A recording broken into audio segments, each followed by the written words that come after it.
को यूयू में एक सूचना प्राप्त हुई थी कि सगुना मोड़ पर एक प्रसिद्ध अस्पताल है, उसके एक नामी चिकित्सक हैं, उनसे कुछ पैसे की मांग की जा रही है।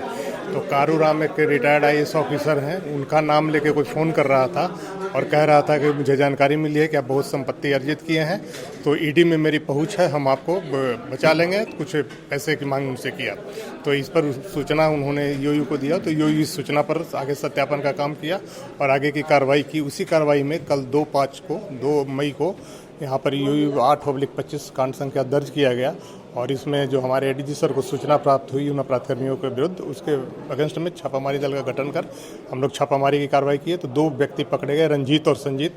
ये दोनों दानापुर सुल्तानपुर के रहने वाले हैं, दोनों भाई हैं। इसमें एक आदमी कारू राम बन जाता था और एक आदमी उसका PA बन जाता था। तो कभी PA बन के उसका भाई बात करता था, कभी कारू राम बन के उसका दूसरा भाई बात करता था और इस तरीके से रंगदारी की मांग कर रहा था। तो सूचना के आधार पर इनकी गिरफ्तारी हुई है।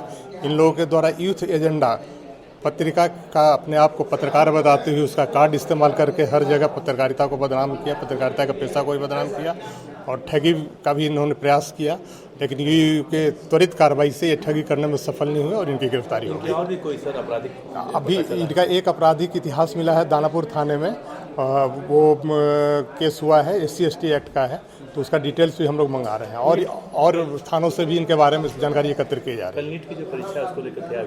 नीट की परीक्षा के लिए हम लोग पूरी तरीके से सतर्क हैं। यूयू की तरफ से पूर्ण एडवाइजरी जारी कर दिया गया है और यूयू की तरफ से मैं सभी जो कैंडिडेट्स हैं और उनके अभिभावक हैं उनसे मैं ये अपील करता हूं कि किसी भी बहकावे में नहीं आए। कोई उनसे पैसे की मांग या क्वेश्चन दे के अभी पैसे देने के बाद, सिलेक्शन के बाद पैसे लेने के बाद किसी तरीके का कोई अगर अवैध बात करता है तो उसकी सूचना यूयू को दें। हम लोग उस पर कार्रवाई कर रहे हैं। हम लोगों ने 2 टीम का गठन किया है यहाँ पे। एक हमारा सोशल मीडिया मॉनिटरिंग सेल है जिसपे इस तरीके की सूचनाएं आ रही हैं, तो उसका मॉनिटरिंग किया जा रहा है। दूसरा हमारा छापामारी दल है जो 24/7 यूयू में काम कर रहा है। जैसे ही कोई सूचना प्राप्त होती है तो हम लोग उस टीम को भेज के सत्यापन एवं गिरफ्तारी की कार्रवाई करेंगे।